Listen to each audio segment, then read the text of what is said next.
Salut à tous, salut à tous les abonnés des Gus Tutoriel. Et aujourd'hui, c'est toujours moi, votre formateur Gustave Tchani, qui vous accompagne chaque fois avec vos cours en ligne sur Gus Tutoriel. Et aujourd'hui, nous sommes là avec un chapitre très important, un élément très important que beaucoup de gens cherchent à comprendre et nous allons le faire comprendre trop facilement et vous allez, je crois tout le monde doit s'y ressaisir. Nous allons faire l'utilisation générale et pratique de la méthode de 3 moments. Donc la méthode des 3 moments, autrement appelée la méthode des Clapeyron. Alors, nous allons calculer maintenant la rotation due aux forces extérieures. Donc ici, j'ai repris juste la formule que nous avons trouvée. C'est la formule, la première formule, disons, j'écris 1. Alors, on garde ceci. On va déterminer maintenant les θ B gauche et θ B droite, dû aux forces extérieures. Comment calculer ça? Ça, c'est déjà l'équation de 3 moments. C'est déjà l'équation de 3 moments. Comment calculer ça? La rotation due aux actions extérieures. Donc, ces rotations ici, c'est θ B gauche et θ B droite. C'est ce que nous allons calculer. Alors, la théorie nous dit ceci. L'équation des 3 moments est cette équation ici. Considérons une poutre sur 3 appuis précédemment présentée, représentée, la poutre qu'on avait représentée avant. Une poutre sur 3 appuis comme ça. Vous avez A, B, C et les distances L1, L2. Ça, c'est une poutre comme ça sur 3 appuis. On veut juste généraliser les cas. Alors, généralement, nous retrouvons de forces uniformément réparties et deux fois des charges concentrées. Comment est-ce que nous allons faire? Nous allons essayer de généraliser bien sûr ces cas en mettant la force uniformément répartie et la force concentrée là-bas. Concentré P, uniformément réparti, petit p par exemple.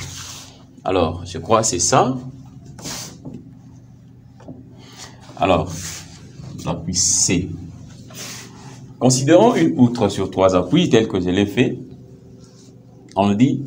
Et représentons le diagramme de moment fléchissant et réaction fictive de ces diagrammes. Donc, nous allons tracer le diagramme dans ces 2 cas ici. Et nous allons représenter, calculer en fait, parce que nous faisons la méthode de Moore. Nous allons calculer, tracer d'abord le diagramme de moment fléchissant pour ces 2 cas ici, calculer les réactions fictives et déterminer les rotations dues à ces 2 forces. C'est ce que nous allons faire. Alors, qu'est-ce que nous aurons à faire? Cette charge est supposée au milieu. Supposée au milieu. Alors, qu'est-ce que nous allons faire? Nous prenons le diagramme. La première chose à comprendre, c'est que cette poutre, vous allez considérer cette poutre comme, la poutre est continue bien sûr, mais vous allez considérer la poutre comme ayant des travées indépendantes. Donc, cette travée ne dépend pas de l'autre. Donc, lorsque vous voulez tracer le diagramme de moment fléchissant, ne prenez pas l'influence de cette travée de l'autre côté. Donc, le diagramme de moment fléchissant sera en fait comme ça. Là, c'est le diagramme pour la charge uniformément répartie. Et là, c'est le diagramme pour la charge concentrée. Voilà. L'autre travée, la première travée n'a pas d'influence sur la deuxième travée. C'est ce que vous allez faire. Alors, regardez. Je pouvais faire un par un, mais j'ai combiné juste pour faire les 2. Alors, le diagramme de moment fléchissant qui est là.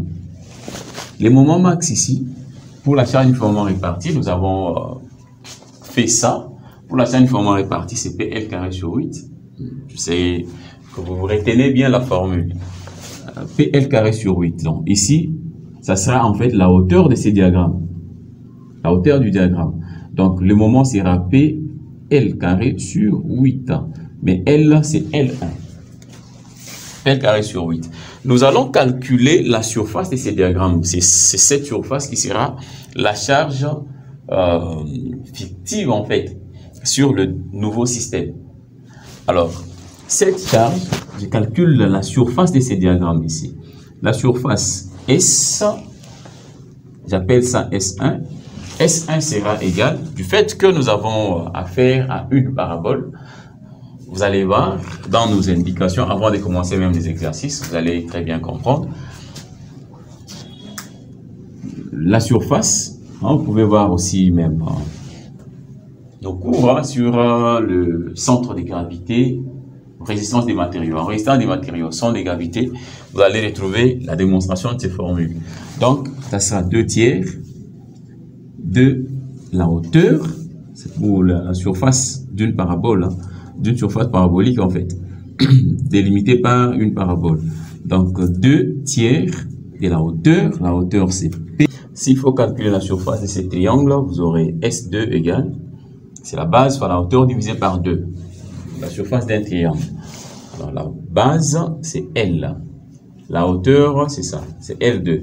Donc L ici c'est L2, donc j'aurai PL2 sur 4 multiplié par L2. C'est la surface du diagramme. Et cette surface va se transformer en une force fictive, en fait, pour calculer de nouveau le réaction d'appui. Donc, je crois que vous comprenez bien la méthode de Mohr que nous venons de faire. Alors, vous pouvez aussi très bien comprendre cette méthode en consultant notre cours. Toujours, on est en résistance des matériaux sur les calculs de flèches, calcul de flèches, déplacement, ainsi de suite. Il y a plusieurs méthodes qui sont exposées là. Et la méthode de moment secondaire est là, ou la méthode de Mohr est là. Alors, vous pouvez calculer aussi, là c'était le diagramme. Alors, en revenant ici, nous avons les centres de gravité de cette surface délimitée par une parabole. Son centre de gravité jusqu'à l'appui extrême, parce que nous avons besoin de calculer la réaction d'appui dans cet appui ici. Alors, pour calculer la réaction d'appui, nous aurons besoin de la surface totale, donc la charge résultante, multipliée par la distance vers l'autre appui, en faisant la somme de moments vers cet appui-ci égale à 0. On aura besoin de cette force multipliée par la distance là, que j'appelle Xi1, et on va diviser par la longueur L1. Donc, vous comprenez très bien la manière dont nous faisons. Ici encore, j'aurai besoin de cette valeur ici, que j'appelle Xi2. Alors, du fait que la surface est symétrique, Xi1 ne sera rien d'autre que L1 divisé par 2. C'est le centre de gravité de cette surface. Vous pouvez avoir une surface plus compliquée que celle-ci. Prenez le temps de trouver les centres de gravité et vous allez trouver un bon résultat, un parfait résultat sans problème. Alors, ici encore, Xi2 égale les centres de gravité pour un triangle comme ça, équilatéral, vous aurez toujours L2 divisé par 2. Alors, pour trouver les rotations, c'est la théorie en fait, on me dit pour trouver les rotations θB à gauche, θB à droite, il suffit de trouver les réactions fictives dans les appuis, dans les chargements et le diagramme de moment fléchissant. C'est ce que je viens de dire. Et vous allez diviser ces réactions d'appui par le quantité EI. Alors, comment nous allons faire? Quelles sont ces réactions? Regardez. Le θ, on peut venir, le θ, vous allez voir, le θB à gauche égale, là c'est θB à gauche pour la travée de gauche. Là, je vais trouver aussi θB à droite. Pour trouver la réaction d'appui au point B ici, pour trouver la réaction d'appui due au diagramme, dans la réaction fictive en fait, vous allez faire la charge qui est au-dessus. Cette charge, c'est la résultante, la surface en fait. Cette charge sera égale, ce sera S1, c'est la résultante, multipliée par son bras de levier, parce que nous avons besoin de cette réaction. Son bras de levier, c'est Xi1, et puis divisé par L1. C'est comme ça. Et pour l'autre, nous avons besoin toujours de la réaction d'ici. Nous allons faire la résultante ici, c'est S2, multiplié par Xi2, divisé par L2. Et par là, pour trouver pour trouver la rotation maintenant θB, la rotation θB, donc je sais très bien que vous allez remplacer juste ceci, ça c'est la rotation θB, remplacer ceci, c'est la rotation θB, en prenant le 2 ici. La rotation, nous avons divisé par L1, mais seulement la rotation, c'est la réaction ici, divisée par EI. C'est le principe de la méthode, divisé par EI. Alors, je prends la rotation ici, je vais remplacer ça dans la formule, dans la première formule qu'on a calculée, hein, la formule 1, qui est là. Donc, je prends ceci, je remplace à l'intérieur. Alors, ceci va me donner, je récupère la formule devient L, donc je peux écrire 1 devient L1 MA plus 2 L1 plus L2 MB plus L2 MC égale à moins 6 EI, facteur de rotation maintenant. Le rotation, c'est ce que nous venons de trouver. Donc, je crois bien, ce sont ces valeurs ici. Vous avez ces valeurs ici. Donc, c'est S1 pour le premier diagramme. S1, Xi1 divisé par L1 et I plus S2, Xi2 sur L2 et I. Voilà.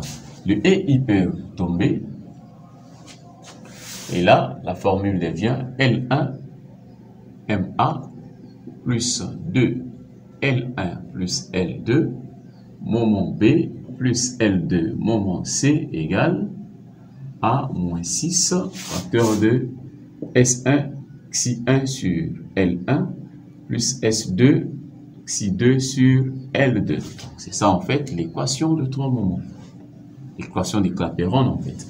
Donc nous avons 3 moments à l'intérieur. Le moment A, le moment B, le moment C. Donc voilà le pourquoi l'équation est appelée l'équation de 3 moments.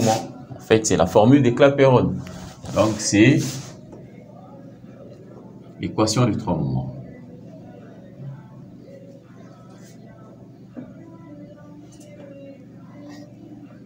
C'est ça l'équation de 3 moments que nous allons utiliser. Donc comprenez que peut-être vous avez dans beaucoup de mes exercices qui sont sur YouTube, vous allez remarquer que nous utilisons S1 Xi1, S1 Xi1 sur L1 en ajoutant EI. Ceci exprime une rotation. Voilà, rotation à gauche, rotation à droite.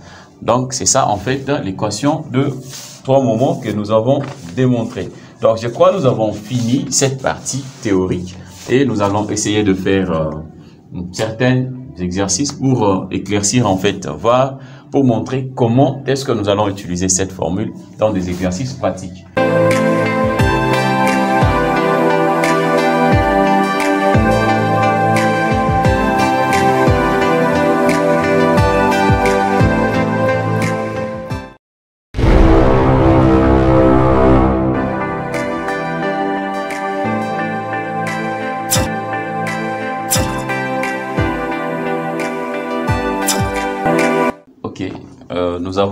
Nous allons faire maintenant la première série de nos exercices sur la méthode de 3 moments.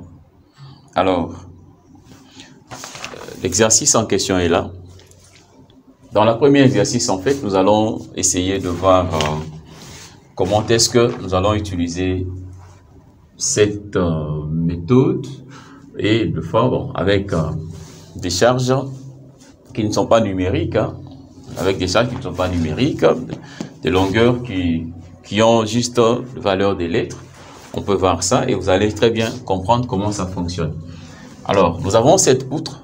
On demande de calculer le moment, rien que le moment dans les appuis de poutre suivante par l'utilisation de la méthode de 3 moments. Donc, je crois qu'il y aura la deuxième série des exercices, la troisième aussi. Vous allez voir comment est-ce que nous allons évoluer avec l'utilisation de cette méthode. Alors, nous avons une poutre qui est sur 3 appuis.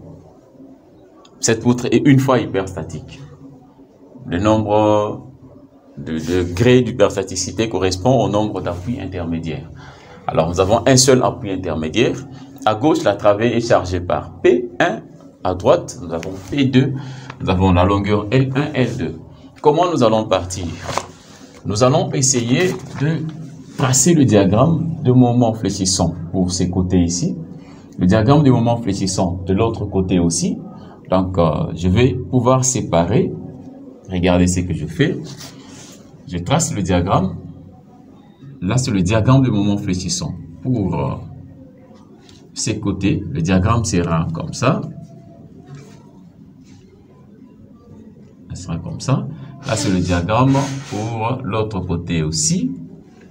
Voilà. Je sais bien que vous connaissez comment tracer le diagramme d'une charge, une poutre sur deux appuis simples et charge à une fois moment répartie de part et d'autre. Donc, c'est ça le diagramme. Le moment fléchissant max sera PL. Donc, j'appelle ça, c'est le moment fléchissant que j'appelle H par exemple. C'est la hauteur de la surface. Le moment, c'est PL carré, c'est L1. P1 sur 8. Donc, c'est PL carré sur 8. Vous connaissez cette formule. Je sépare. De l'autre côté, là, c'est H1. De l'autre côté, j'ai dit H2 égale à P2 L2 au carré sur 8. Les H, c'est la hauteur, en fait, de la surface. Celle-ci correspond au moment fléchissant max. C'est la hauteur du diagramme. Je calcule la surface. Vous venez très bien de suivre comment se calcule cette surface-là. La surface du diagramme, c'est la résultante de force, en fait. La surface du diagramme sera égale, c'est parabolique, c'est 2 tiers. Vous avez 2 tiers multiplié par H1 et L1. H1, L1. Alors, S1 sera égal à 2 tiers. H1, c'est P1, L1 carré sur 8 multiplié par L1. Donc, je trouve S1 égal, le 2 tombe là, j'aurai 12 en bas. Donc, P1, L1 au cube divisé par 12. Là, c'est S1. Alors, la valeur de Xi, c'est le centre de gravité qui est là. Et je vais prendre ça par rapport à ça. Je sais que vous comprenez ce que je fais. Xi1 et de l'autre côté, le Xi1 en question sera égal, c'est le centre de gravité. Là, le chargement est symétrique en fait. Le diagramme, la surface est symétrique. Donc j'aurai L1 divisé par 2. Ça sera comme ça. De l'autre côté, je viens encore, je calcule S2 égale à 2 tiers de H et L. La surface parabolique. Alors, S2 égale à 2 tiers. H, c'est P2 L2 au carré sur 8, multiplié par L2. Ici, je trouve S2, ça tombe, j'aurai P2 L2 au cube divisé par 12. Donc, 24 divisé par 2, ça me fait 12. Xi2 aussi, c'est le centre de gravité vers l'appui extrême. C'est Xi2. Alors, ceci me donne L2 divisé par 2. Donc, j'ai S1 et Xi1. Donc, il faut bien l'écrire, il faut bien prendre vos notes. S2, Xi2. Et je vais utiliser maintenant la formule de 3 moments. Je vais utiliser ça de l'autre côté. Cette formule, en fait, c'est, regardez, avec cette figure, nous avons L1, L2. L1, L2. La formule s'écrit L1, MA, plus 2, L1 plus L2, MB, plus L2, MC, égale à moins 6, facteur de Xi1, S1, Xi1, L1, plus S2, Xi2 sur L2. C'est ça. Alors, connaissant que les appuis extrêmes sont des appuis simples, les moments sont nuls. Le moment ici est nul, le moment ici est nul. Mais sauf s'il y a un porte-à-faux, on va prendre un moment en charge dans cet appui. Donc, il y aura les exercices de porte-à-faux. Je sais bien que vous allez très bien comprendre. Ici, le moment est nul. Nous éliminons, nous annulons ces moments ici. Et là, on aura 2 L1 plus L2, MB égale A moins 6 facteur 2. S1 que nous venons de trouver, c'est P1 L1 au cube sur 8. C'est S1 multiplié par Xi1. Xi1, c'est L1 divisé par 2, et tout divisé par L1. Donc, c'est ça, L1. Plus S2, c'est P2, L2 au cube, divisé par 8, multiplié par L1 sur 2, c'est L2 sur 2, divisé par L2. Donc, c'est comme ça. Là, c'est S2. Là, c'est Xi2. Ce sont les valeurs que j'ai remplacées. Ce sont des valeurs que je viens de prendre ici. S2, Xi2, S1, Xi1. Alors, je vais essayer de développer si ça va me donner quoi. Alors, j'aurai 2 L1 plus L2 MB égale à moins 6 facteur 2. Là, je trouve c'est 16 ans. C'est 16, je vois. Donc, c'est 16. Donc, j'aurai quelque chose de... Attendez, L sur 2. Là, c'est 8. Le P1, L1. Voilà, ici, c'est 12 ans. Regardez ici. S1, c'est P1, L1 sur 12. C'est pas 8. Là aussi, c'est sur 12. Ici, nous avons 12. C'est sur 12. Vous pouvez, si vous ne voyez pas des erreurs comme ça, vous risquerez de trouver un mauvais résultat. Alors, ici, on aura P1, L1 exposant 4 sur 24 L1. Là, c'est 24. Là, ça fait L1 exposant 4 divisé par le L1 ici, plus P2 L2 exposant 4 sur 24 L2. Alors, le L1 ici peut tomber avec un 4 là, il va rester 3. Là encore de l'autre côté, même chose. Donc, j'aurai 2 L1 plus L2 MB égale à moins 6 facteur de P1 L cube sur 24 plus P2 L2 au cube sur 24. Alors, le 2 avec le 6 là, ça tombe. Ceci tombe. 2, 6, ça tombe. Il va rester 3 là-bas. Les 3 avec 24, il va me rester quelque chose de 8. Alors ici, j'aurai L1 plus L2, moment B égale à P. Donc, je peux faire P1 L3 plus P2 L2 3 divisé par, il va rester 3 là-bas, 3 par, ça fera 8 avec le moins de l'autre côté. Alors, une fois vous trouvez ça, donc vous aurez, je peux tirer maintenant le moment B égale, le moment B sera égal à moins P1 L1 au cube plus P2 L2 au cube, et tout divisé par 8, L1 plus L2. Là, c'est le moment MB que je trouve. Alors, une fois je trouve ces moments-là, vous allez remarquer que les moments A, on les avait déjà annulés. Les moments A égale au moment C égale à 0. Ça, c'était déjà annulé. Alors, dans ces cas ici, si nous prenons les cas particuliers, en fait, où le P1 égale à P2 égale à P. L1 égale à L2 égale à L. C'est-à-dire, nous avons un cas comme ça, avec une chaîne de moment répartie, comme ça, P, et là, nous avons L, L. Un cas comme ça, A, B, C.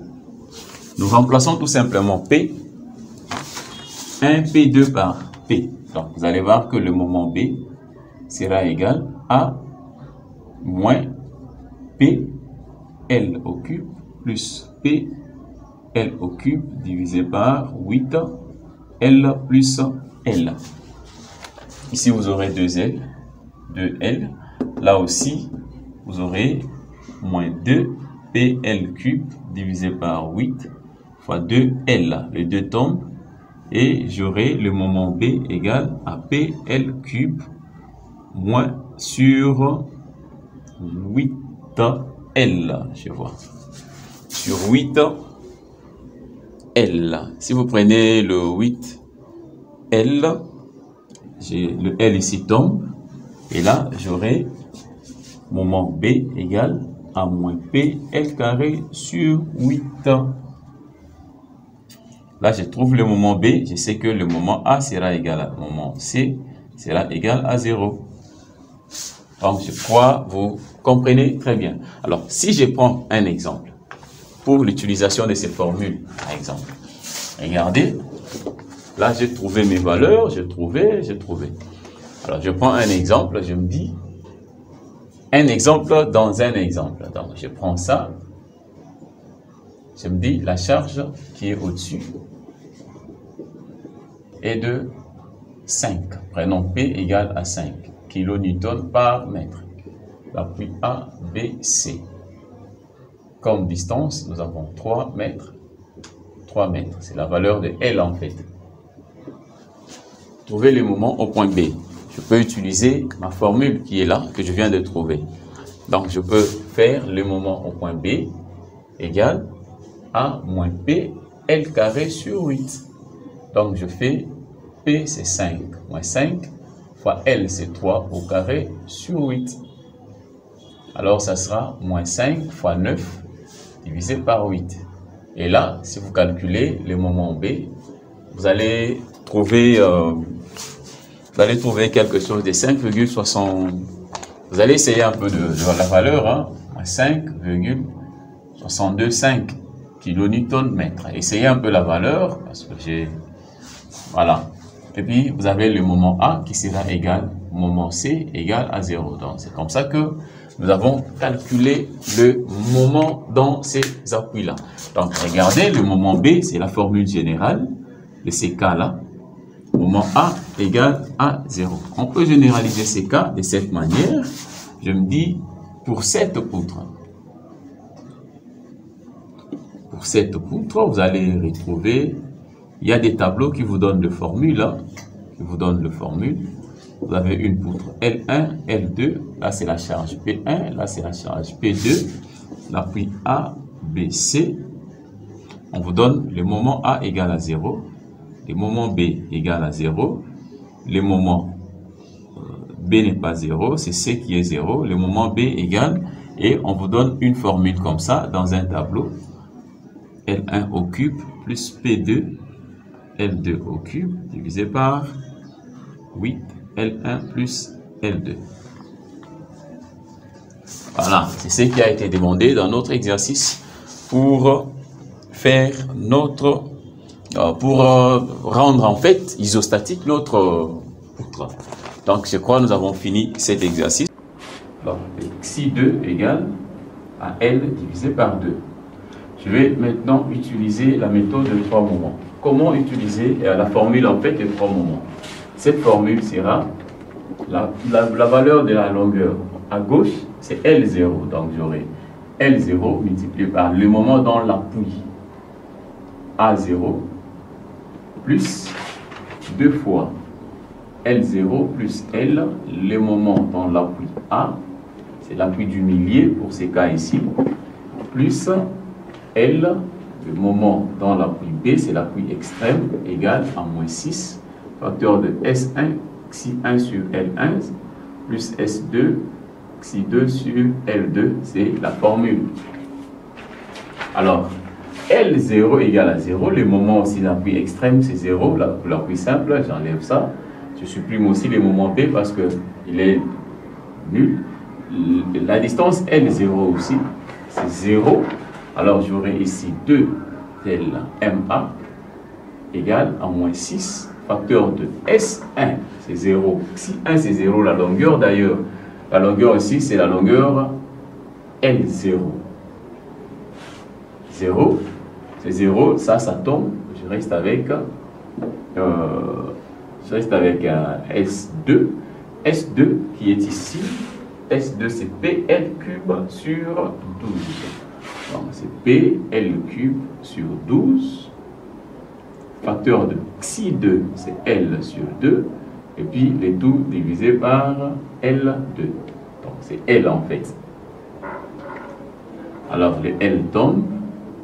Le 2 ici va tomber avec le 6 là, il va rester 3 à l'intérieur. Donc j'aurai L, MA égale le 3 ici.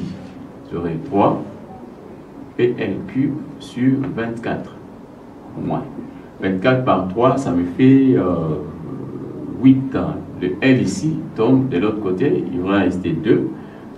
J'aurai MA égale à moins PL carré sur 24 sur 3, ça me fait 8.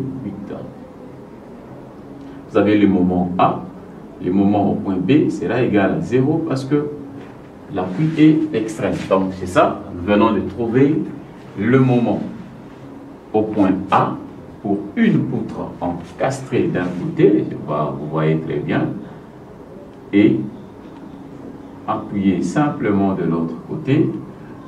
Le moment en A, moins PL carré sur 8, moment en B, c'est 0. Par la méthode de 3 moments, méthode de Clapeyron, vous avez déterminé les moments au point A sans problème. Donc c'est plus facile.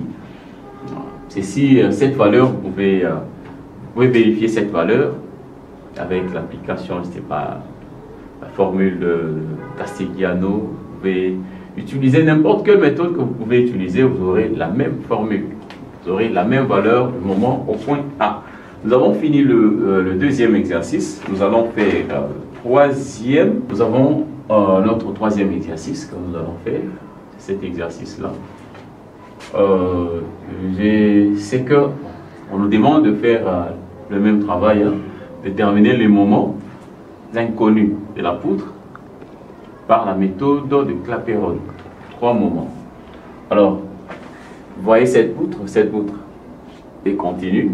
L'appui A, B, C, D, la première travée supporte 2 charges extérieures, 20, 20, 2, 2, 2. Donc le chargement est symétrique par rapport à la travée.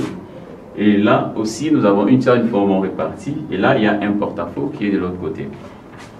Alors, qu'est-ce que nous allons faire? Donc, on doit, avec la méthode, lorsque vous avez le porte-à-faux comme ça, avec la méthode de 3 moments, il faut